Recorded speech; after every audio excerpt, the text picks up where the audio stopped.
Perhatikan firman Tuhan, Bapak Ibu Saudara sekalian, Kejadian pasal 50 ayat 20. Kejadian pasal 50 ayat 20 ini merupakan ultimate atau hal yang paling akhir yang terjadi dalam perjalanan Yusuf, dan ini menjadi titik puncak bagaimana kemuliaan Tuhan, Tuhan nyatakan pembelaan Tuhan, penyertaan Tuhan bagi hambanya. Karena itu kita akan baca satu ayat firman Tuhan ini saja yang akan mendasari pemberitaan firman Tuhan dan perenungan kita bersama. Kejadian pasal 50 ayat 20. Memang kamu telah mereka-rekakan yang jahat terhadap aku, tetapi Allah telah mereka-rekakannya untuk kebaikan, dengan maksud melakukan seperti yang terjadi sekarang ini, yakni memelihara hidup suatu bangsa yang besar. Saya ajak kita baca bersama-sama Bapak Ibu Saudara, 1, 2, 3. Memang kamu telah mereka-rekakan yang jahat terhadap aku, tetapi Allah telah mereka-rekakannya untuk kebaikan, dengan maksud melakukan seperti yang terjadi sekarang ini, yakni memelihara hidup suatu bangsa yang besar. Nah Bapak Ibu Saudara, sebelum saya lebih lanjut, sebelum kita masuk lebih dalam pembahasan kita atau dalam perenungan kita bersama, izinkan saya bertanya kepada Bapak Ibu Saudara sekalian, dan saya sangat mengharapkan Bapak Ibu Saudara menjawabnya. Saya berharap saya bisa mendengar jawaban dari Bapak Ibu Saudara-saudara sekalian. Pertanyaannya seperti ini, kapan atau kapankah Bapak Ibu Saudara melakukan pelanggaran hukum terakhir kali? Adakah di antara Bapak Ibu, saudara-saudara sekalian, yang melakukan pelanggaran hukum baru-baru ini atau belakangan ini? Atau pernahkah Bapak Ibu Saudara melakukan sebuah satu atau dua atau lebih pelanggaran hukum? Ada? Oke. Apa pelanggaran hukumnya yang Bapak Ibu Saudara langgar? Menerobos lampu lalu lintas, artinya pelanggaran lalu lintas. Ada yang lain? Pak, malu Pak, jangan disebutin. Oke, baik. Kalau lebih dalam lagi, Pak, Bu, apakah ada dosa yang belakangan ini Bapak Ibu Saudara lakukan? Wah, itu lebih parah lagi. Oke, baik Bapak Ibu Saudara, waktu kita melakukan pelanggaran hukum, harusnya kita dikenakan sanksi, betul? Kalau ada di antara Bapak Ibu yang melanggar hukum seperti pelanggaran lalu lintas, maka seharusnya mendapatkan sanksi, tilang, dan biasanya itu harus membayar, betul? Ya kan? Nah, inilah challenge, inilah tantangan khususnya bagi para penegak hukum. Bagi para penegak hukum. Siapa itu para penegak hukum? Salah satu di antaranya adalah polisi atau hakim gitu ya. Ketika ada pelanggaran hukum dan sebagai penegak hukum Bapak Ibu Saudara, ia harus memilih untuk melakukan salah satu dari dua hal ini. Yang pertama adalah ia memberi sanksi. Tetapi yang kedua adalah hanya menegur saja. Nah, saya mau tanya lagi sama Bapak Ibu Saudara, tolong dijawab ya, tolong dijawab. Pertanyaannya begini, kalau Bapak Ibu Saudara melakukan pelanggaran hukum lagi misalnya, yang Bapak Ibu Saudara pilih, inginkan adalah apa? Diberikan sanksi, dihukum, atau Bapak Ibu Saudara maunya ditegur saja? Oke. Karena biar lebih cepat saya cek saja ya Bapak Ibu Saudara, siapa yang memilih dihukum, diberi sanksi waktu melanggar hukum? Tidak ada yang angkat tangan. Oke, saya tanya yang kedua, siapa yang memilih ditegur saja? Tolong angkat tangan. Oke, terima kasih. Yang gak angkat tangan ini maunya apa sih? Yang tidak angkat tangan, saya perintahkan keluar dari ruangan ini. Sadis banget, baru kali ini saya diusir. Sekali lagi saya tanya ya, Siapa yang hanya mau ditegur saja, tidak diberi sanksi, angkat tangannya. Kalau melanggar hukum kan cuman kalau. Oke, berarti tidak ada yang memilih diberi sanksi, tetapi sebagian besar memilih untuk ditegur saja. Oke, sepakat.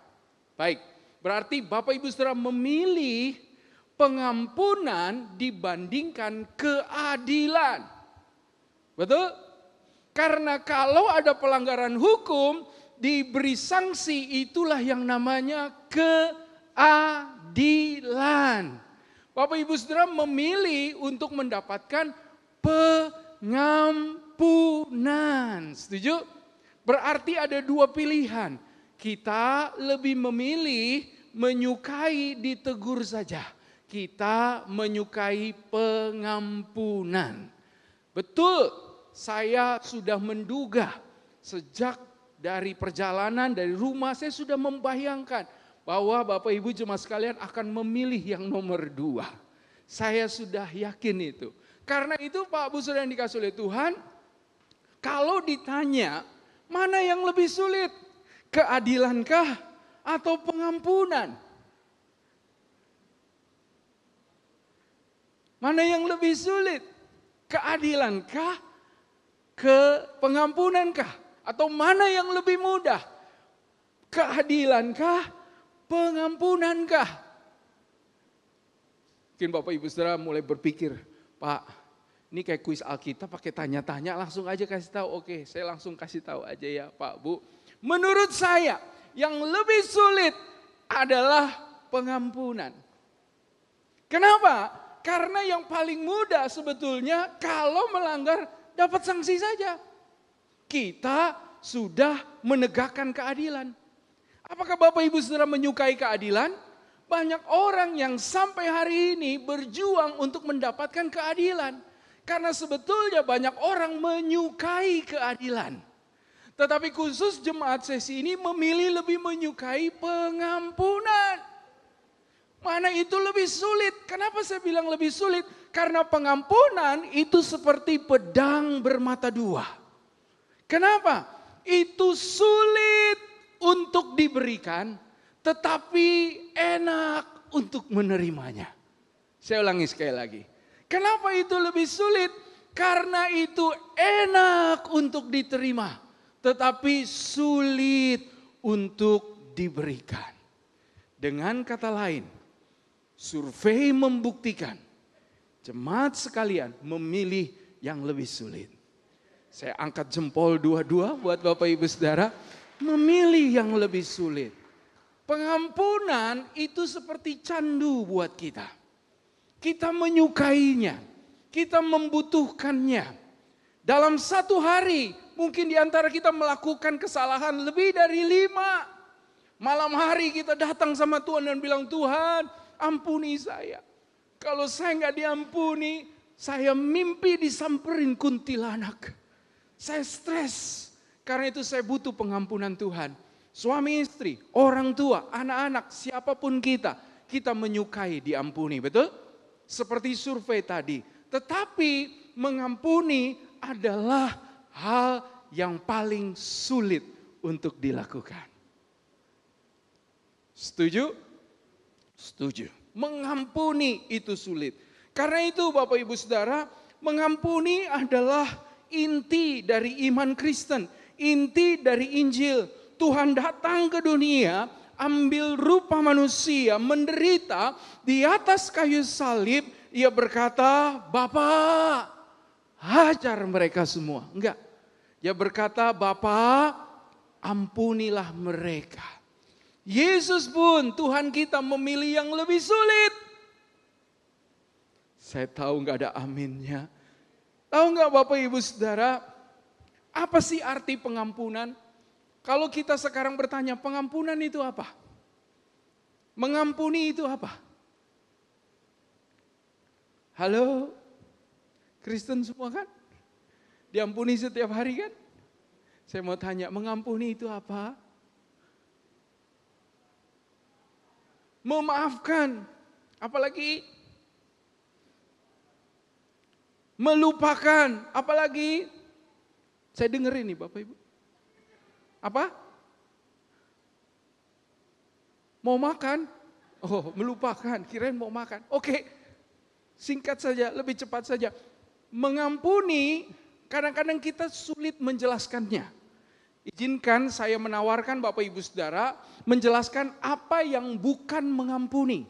Oke, supaya kita tahu apa artinya mengampuni. Yang bukan mengampuni, satu, mengampuni itu tidak sama dengan melupakan. Mengampuni tidak sama dengan apa? Melupakan. Kenapa? Karena lupa itu adalah problem di otak Bapak Ibu. Kalau ada orang yang lupa, terus-terusan lupa, maaf ya Bapak Ibu Saudara, itu masalah mental. Itu masalah syaraf di otak. Mengampuni tidak sama dengan apa? Melupakan.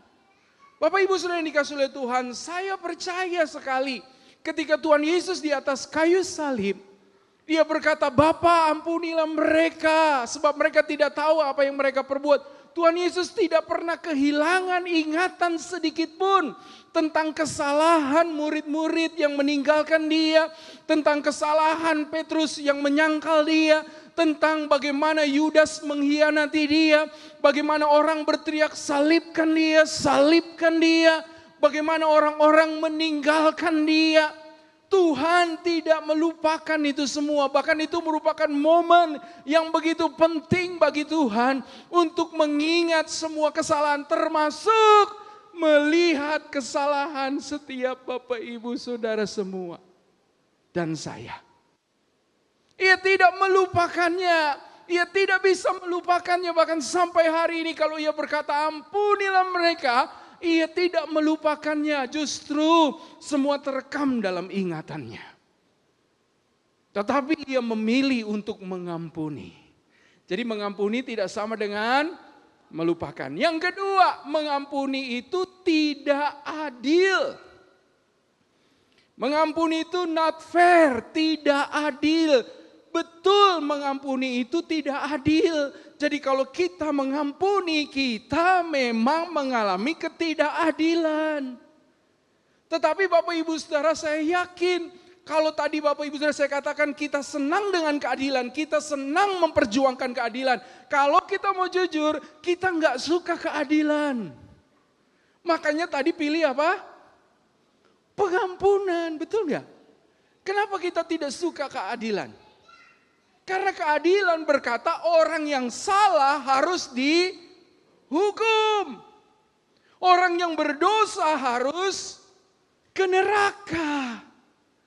Kalau kita Bapak Ibu Saudara berpikir adil itu enak. Pak, Bu, kita pasti gak suka keadilan.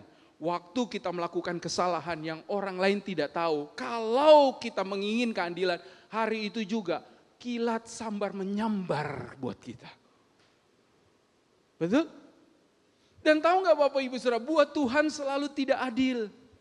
Tuhan tidak pernah mendapatkan keadilan dari kita. Betul? Semuanya tidak fair buat Tuhan. Kita salah terus, gagal terus, buat dosa lagi, minta ampun lagi, minta ampun lagi. Jadi kita tidak menyukai keadilan. Siapa yang menyukai keadilan? Angkat tangan. Kan gak ada kan? Dari pertama aja udah gak ada.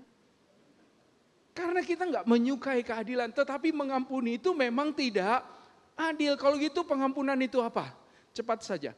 Orang yang mengampuni itu pasti sebelumnya mengalami sakit hati, amarah, betul?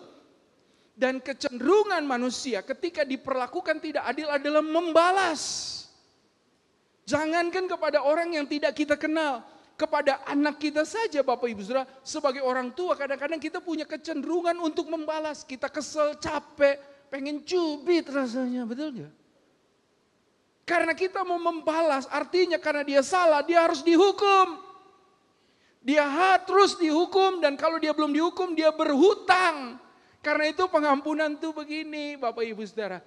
Pengampunan berarti memaafkan, membebaskan hutangnya, karena harusnya dibalas. Kenapa saya membebaskan hutangnya? Saya membebaskan hutangnya karena ada pribadi lain yang sudah melunaskannya. Aminnya cuma 2. Saya bingung, tadi lebih senang pengampunan, begitu dijelaskan pengampunan yang amin cuma 2.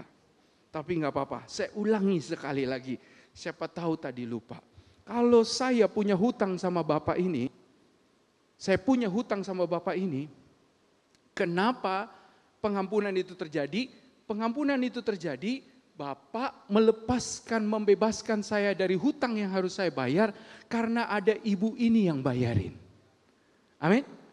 Pengampunan harus kita berikan meskipun itu sulit, tidak adil, tidak bisa melupakan, tetapi kita harus mengampuni karena pada intinya kita membebaskan orang lain karena ada pribadi yang sudah membayarnya. Tidak mungkin tidak ada ketersinggungannya. Yesus berkata tidak mungkin tidak ada ketersinggungan, tidak akan ada marah, tidak akan ada kesalahan, tidak mungkin. Pasti terjadi. Karena itu Tuhan Yesus mengajarkan setiap hari, Tuhan tahu kondisi manusia. Sehingga sebelum terjadi kesalahan, pengkhianatan, ketersinggungan, kita belajar untuk mengampuni. Tuhan mengajarkan doa, Bapa kami yang ada di surga, dikuduskanlah namamu, datanglah kerajaanmu, jadilah kehendakmu di bumi seperti di surga. Berikanlah kami pada hari ini our daily bread, makanan setiap hari buat kami. Artinya kita doa setiap hari, betul gak? Kita kan gak berdoa berikan pada hari ini makanan bulan ini, kan enggak. Setiap hari dilatih untuk mengampuni supaya ketika pengkhianatan terjadi, kesalahan terjadi, ketika tusukan dari belakang terjadi, kita bisa mengampuni. Karena kita tahu yang tidak mengampuni tidak akan diampuni. Karena itu Bapak Ibu Saudara, sekarang kita masuk pada kehidupan Yusuf. Karena ini adalah cerita Yusuf. Oke. Kejadian ini berisi 50 pasal. Berapa? 50 pasal. 10 pasal terakhir itu menceritakan tentang Yusuf. Yusuf mendapat bagian dari kitab Kejadian itu 20%. 20% apa 25 sih? Kalau 10 dari 50 berapa? Hah? 20%. Kalau hitung-hitungan cepat nih Bapak Ibu Saudara. 20% dari kitab Kejadian yang berisi dari awal penciptaan manusia sampai pada cerita Yusuf. Yusuf sendiri itu mendapatkan 10% catatan dalam kitab Kejadian. Pertanyaannya, kenapa? Kenapa? Saya meyakini bahwa dari 10-20% begitu banyaknya pembahasan tentang Yusuf hanya untuk mengajarkan kepada kita sebuah hukum. Sebuah apa? Hukum. Hukumnya namanya 50-20. Kurang kayak magic nih. 50-20. Sama-sama bilang sama saya, hukum 50-20. Hukum apa 50-20 ini? Hukum 50-20 ini mengajarkan 2 hal. Yang pertama, next slide-nya. Mengajarkan bahwa niat jahat orang lain tidak bisa menghalangi niat baik Tuhan untuk tetap mendatangkan kebaikan kepada kita. Terima kasih untuk aminnya. Saya ulangi sekali lagi. Hukum 50-20 ini menjelaskan yang pertama, sebuah prinsip bahwa niat jahat orang lain tidak bisa menghalangi niat baik Tuhan untuk tetap mendatangkan kebaikan kepada kita. Yang kedua, hukum ini memiliki prinsip begini. Next slide-nya. Prinsipnya adalah Tuhan itu maha berdaulat. Karena dia maha berdaulat, dia dapat mengambil niat jahat orang lain dan menggunakannya untuk mendatangkan kebaikannya bagi kita. Mesti 2 kali nih Bapak Ibu Saudara. Tuhan itu maha berdaulat untuk mengambil niat jahat orang lain dan menggunakannya untuk mendatangkan kebaikannya bagi kita. Ini prinsip dari hukum ini. Pak, Bu, hukum ini adalah hukum yang mutlak. Hukum yang gak bisa digugat di Mahkamah Konstitusi. Hukum yang tidak bisa diganti dengan hukum lain. Hukum yang bisa kita hidupi, yang bisa kita andalkan, yang bisa kita pegang. Yang setuju bilang amin. Amin. Ini adalah hukum yang tidak bisa digugat. Kita pakai gaya ya, pakai gaya sedikit. Tadi choir pakai gaya. Gini, ikuti gerakan saya Bapak Ibu Saudara. Tuhan Maha Berdaulat. Ayo, angkat tangannya. Dia bisa mengambil niat jahat orang lain dan menggunakannya untuk kebaikan kita. Nah, ulang sekali lagi ya Bapak Ibu ya, supaya ngelotok gitu istilahnya. Ulang ya, ayo ikuti gerakan saya. Tuhan Maha Berdaulat untuk mengambil niat jahat orang lain dan menggunakannya untuk kebaikan kita. Amin. Tangan buat Tuhan. Tuhan Maha Berdaulat bisa mengambil niat jahat orang lain dan menggunakannya untuk kebaikan kita.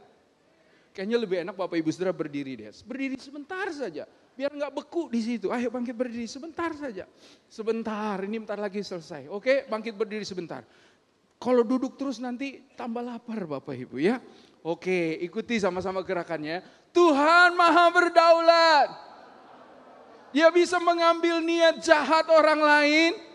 Ayo goyang-goyang. Dan menggunakannya untuk kebaikan kita. Kasih tepuk tangan buat Tuhan, silakan duduk. Itu Bapak Ibu Saudara, jangan duduk terus. Pegel, berdiri ya. Oke, Pak Bu Saudara yang dikasih oleh Tuhan, inilah prinsip hukumnya. Inilah prinsip apa? Hukumnya. Sekarang kita sedikit belajar tentang Yusuf. Siapa itu Yusuf? Yusuf adalah anak dari siapa? Halo? Yakub. Nah ini alumni yang belajar dengan sungguh-sungguh bisa jawab. Anak keberapa?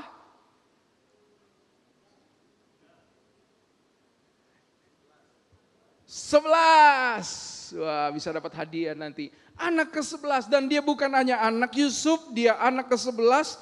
Tetapi Bapak Ibu Saudara, ia adalah anak kesayangannya Yakub. Betul? Dia anak kesayangan Yakub. Buat kita mudah untuk ngomong prinsip hukum tadi. Tetapi Bapak Ibu Saudara yang dikasih oleh Tuhan, untuk Yusuf memerlukan 22 tahun bagi Yusuf untuk bisa mengatakan ini. Saya ulangi sekali lagi. Buat kita gampang, pakai goyang-goyang lagi, betul nggak? Tapi buat Yusuf membutuhkan waktu 22 tahun untuk bisa mengatakan ini. Gak mudah, karena itu membutuhkan waktu. Sama-sama bilang sama saya waktu. Next slide-nya. Supaya kita dapat perspektif. Next slide-nya. Supaya kita bisa dapat pandangan. Apa? Next sekali lagi. Diperlukan waktu untuk bisa mengatakan ini. Yang pertama untuk mendapatkan perspektif tentang rasa sakit yang kita alami saat ini. Enggak ada ya, enggak apa-apa, bagus. Berarti Bapak Ibu Saudara semua sehat. Tetapi buat Yusuf, rasa sakit yang dia alami, dia bisa dapat perspektifnya. Yang kedua, mendapatkan pengertian tentang apa yang sedang dijalani saat ini. Pak, Bu, Tuhan kita adalah Tuhan hari ini. Kita mengalami banyak persoalan penderitaan, bahkan bukan hanya kemarin hari ini. Tetapi kita bisa memiliki pengertian tentang apa yang kita jalani hari ini. Karena itu Bapak Ibu Saudara yang dikasih oleh Tuhan, sekarang saya ingin mengajak Bapak Ibu Saudara untuk mengetahui tentang cerita Yusuf. Saya yakin sebagian besar Bapak Ibu Saudara sudah tahu.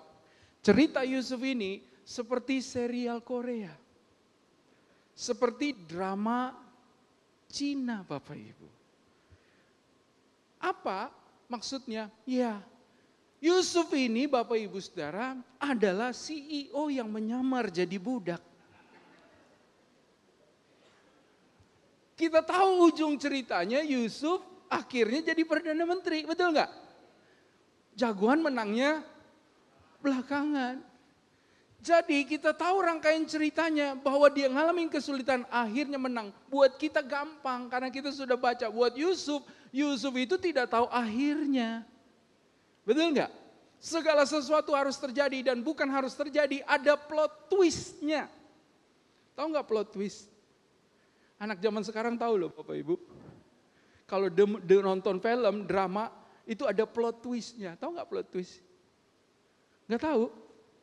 Plot twist itu kafe di situ Bapak Ibu Saudara yang jual babi panggang. Enggak, plot twist itu perubahan cerita yang mendadak, yang tiba-tiba. Lagi happy-happy, tiba-tiba dibuang ke sumur. Di sumur, tiba-tiba dijual jadi budak. Jadi budak tiba-tiba sudah bisa bebas dan kerja di rumah Potifar. Tiba-tiba plot twist terjadi, dituduh sedang mencabuli, betul?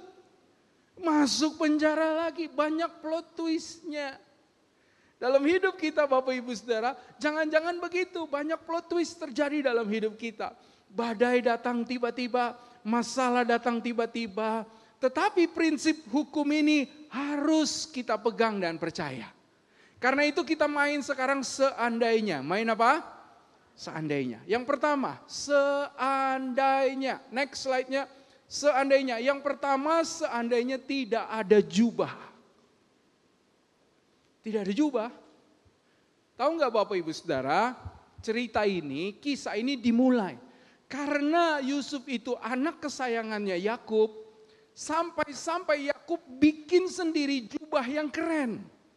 Jubah yang warna-warni. Seperti jubah Versace gitu Bapak Ibu. Lalu kemudian dia kasih ke Yusuf. Kalau tidak ada jubah yang dibuat oleh Yakub, Yusuf hidupnya pasti aman-aman aja. Iya kan? Salah juga sih Yakub nih Pak Bu. Yakub adalah gambaran bad parenting. Orang tua yang pilih kasih sama anaknya. Dan dia buat jubah yang keren. Ketika dipakai, saudara-saudaranya mulai ngiri. Betul nggak Bapak Ibu Saudara? Kalau tidak ada jubah, saudara-saudaranya tidak ngiri. Dia tidak dimasukkan ke dalam sumur. Seandainya tidak ada jubah. Tetapi saya ingin mengajak Bapak Ibu Saudara untuk mendengar Yesaya 61 ayat 10 saya bacakan. Aku bersukaria di dalam Tuhan, jiwaku bersorak-sorai di dalam Allahku, sebab Ia mengenakan pakaian keselamatan kepadaku dan menyelubungi aku dengan jubah kebenaran, seperti pengantin laki-laki yang mengenakan perhiasan kepala dan seperti pengantin perempuan yang memakai perhiasannya. Seandainya tidak ada jubah, hidup Yusuf aman-aman saja. Tetapi hari ini firman Tuhan dan pelajaran dari Yusuf juga memberikan pelajaran kepada kita, tetap pakai jubah yang diberikan. Jubah itu bukan Yusuf yang mau, jubah itu bukan Yusuf yang bikin, jubah itu diberikan bapaknya. Dan tahukah Bapak Ibu Saudara, Tuhan telah memberikan jubah keselamatan kepada kita. Jubah kebenaran. Karena itu pelajaran juga buat kita, seandainya plot twist terjadi, Tuhan tetap mau pakai jubah keselamatanmu. Pakai jubah kebenaranmu. Nggak ada aminnya. Pakai Pak Bu. Tuhan sudah menyelamatkan kita. Tuhan sudah membenarkan kita. Pakai, kita anak Tuhan. Jubah itu diberikan Tuhan yang mati buat kita. Yang bangkit buat kita. Yang memberikan Roh Kudus-Nya kepada kita untuk membawa kita kepada segala kebenaran. Pakai jubahnya. Itulah yang menjadi pelajaran Yusuf, tetap pakai. Karena itu kita juga harus tetap pakai jubah kita ketika manusia mereka-rekakan yang jahat terhadap kita. Pakai kebenaran. Pakai jubahnya. Yang kedua, seandainya tidak ada mimpi. Tahu nggak Bapak Ibu Saudara, Yusuf menceritakan mimpinya. Dia bilang sama keluarganya, bapaknya, dan saudara-saudara dia bilang begini, dia melihat bulan Matahari, bulan, dan bintang itu sujud menyembah Dia. Tahu nggak artinya Bapak Ibu Saudara? Artinya adalah saudara-saudaranya, bapaknya tahu bulan, matahari, bulan, dan bintang sujud menyembah Dia. Artinya Yusuf mendapatkan mimpi bahwa bapaknya dan juga saudara-saudaranya akan submit, akan sujud menyembah Dia. Gara-gara itulah Bapak Ibu Saudara, maka saudara-saudaranya marah. Tadinya ngiri ditambah apa? Marah, tersinggung, gila nih orang sombong banget. Masa sih Bapak dan kita semua akan sujud menyembah Dia? Seandainya tidak ada mimpi, hidup Yusuf aman-aman aja.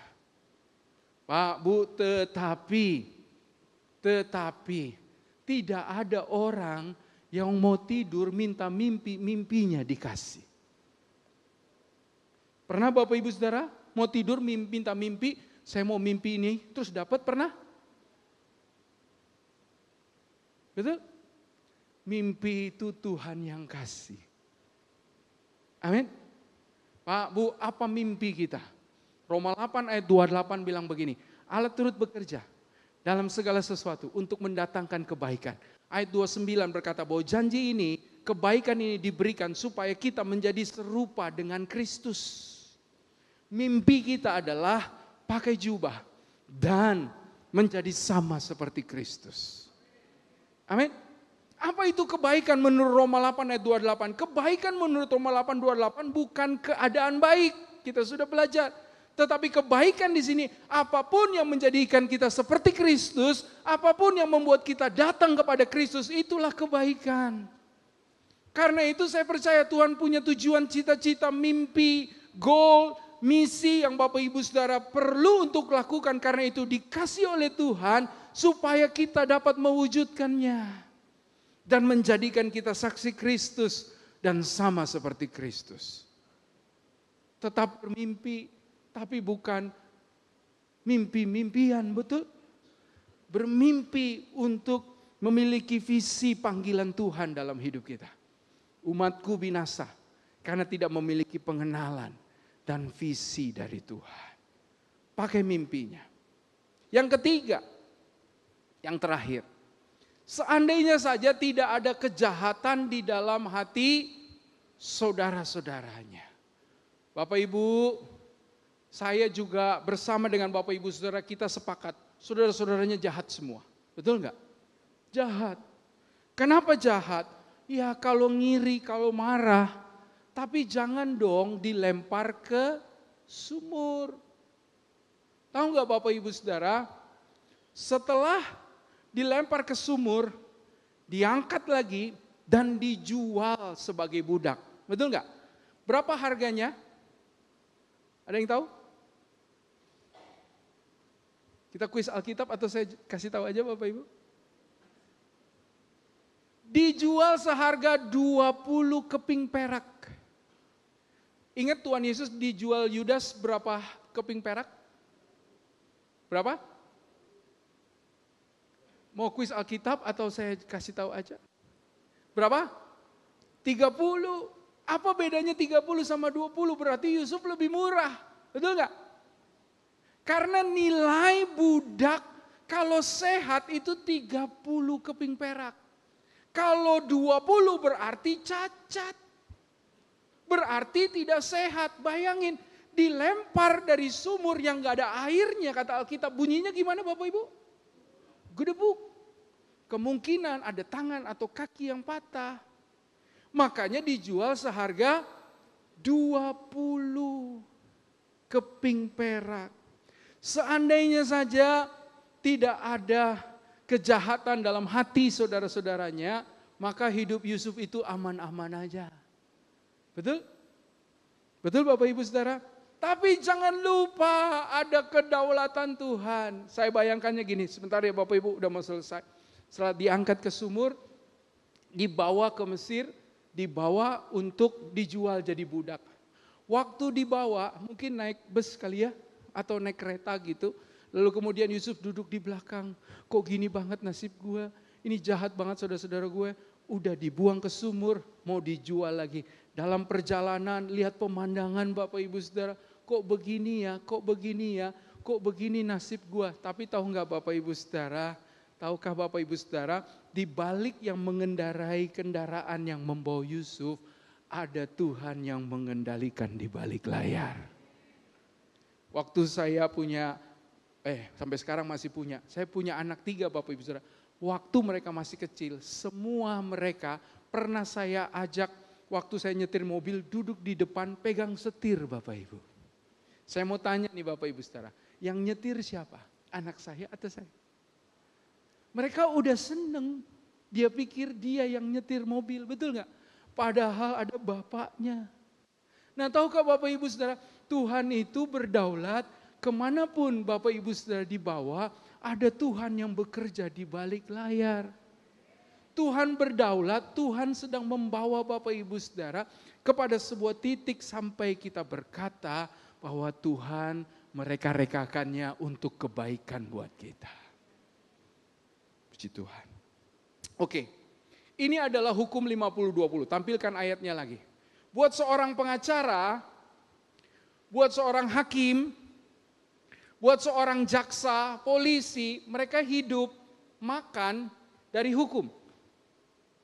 Saya ulangi sekali lagi. Kalau ada pengacara, ada orang yang merupakan penegak hukum, tahu nggak Bapak Ibu Saudara? Hakim, pengacara, jaksa, mereka hidup dari hukum, KUHP, KU Perdata, hukum perdata. Mereka hidup dari hukum. Ngerti nggak Bapak Ibu? Ngerti ya? Sehari-hari mereka dapat gaji, dapat penghasilan, bisa makan karena hukum. Hari ini saya mau bilang, Pak, Bu, hukum yang tertulis ini tidak bisa dibatalkan, kita bisa hidup dari hukum tertulis ini. Kok nggak ada aminnya ya? Pak, Bu, saya ulangi sekali lagi, kita bisa hidup, makan, dan menikmati kebaikan ini dari hanya hukum tertulis ini. Setuju? Oke, kalau begitu Pak, Bu, apa hukum tertulis yang hari ini bisa membuat kita hidup kembali? Yang pertama Bapak Ibu Saudara, ada kata next, tetapi. Di mana itu tetapi? Memang, ayo baca sama-sama. Kamu telah mereka-rekan yang jahat terhadap aku, tetapi. Hari ini kita bersyukur bukan untuk satu ayat ini, kita bahkan cuma bersyukur untuk satu kata. Tetapi. Kalau hari ini kita mau bersyukur kepada Tuhan, Tuhan aku bersyukur untuk tetapi. Meskipun orang merekakan yang jahat, tapi artinya rancangan Tuhan bukan rancangan manusia. Rancangan manusia bukan rancangan Tuhan. Jalan manusia bukan jalan Tuhan, dan itu berbeda. Kalau hari ini kita bersyukur, kita bisa ambil hukum yang tertulis ini, kita bersyukur saja untuk kata tetapi. Meskipun kita ada masalah dengan sakit penyakit, meskipun kita punya masalah dengan ekonomi keluarga, Pak, Bu, sudah dikasih oleh Tuhan, tetapi itu sudah memberkati kita. Sama-sama bilang sama saya bersyukur Tuhan untuk tetapi. Amin. Lalu kemudian mari perhatikan ayat ini. Memang yang kedua ya, yang terakhir, memang kamu telah merekakan yang jahat terhadap aku, tetapi Allah telah merekakannya untuk kebaikan. Apalagi yang mau kita syukuri dari ayat tertulis ini? Silakan Bapak Ibu sebutkan. Ini mau saya kasih tahu apa kuis saja kita? Yang mana? Oke ya, banyak. Tapi saya tawarkan yang kedua. Yang kedua yang bisa kita ambil adalah koma. Tahu nggak Bapak Ibu Saudara, jangan sampai kita melihat firman Tuhan tertulis ini cuman kata dan huruf, ada tanda bacanya. Ayo kita baca. Memang kamu telah mereka-rekakan yang jahat terhadap aku, lalu kemudian apa? Koma. Apa artinya? Artinya belum selesai bro, Pak, Bu. Masalah, persoalan, kesulitan, penderitaan yang kita alami belum selesai. Masih koma. Kalau Tuhan bilang udah titik-titik. Kalau Tuhan bilang titik selesai. Kalau koma artinya belum selesai. Yuk maju terus. Tetap semangat. Jangan mati dulu. Tetap hidup. Amin. Semangat yang patah, siapa yang dapat menyembuhkan? Tetapi hati yang gembira itu menyembuhkan, menyehatkan jiwa kita. Sama-sama bilang sama saya, tetap semangat. Sama-sama bilang sama saya, jangan mati dulu. Sama-sama bilang sama saya, tetap percaya. Coba sebelah Bapak Ibu Saudara, senggol dia. Ini saatnya Bapak Ibu Saudara berkhotbah. Bilang sama dia, jangan mati dulu. Tetap percaya. Tetap semangat. Tuhan akan mendatangkan kebaikan.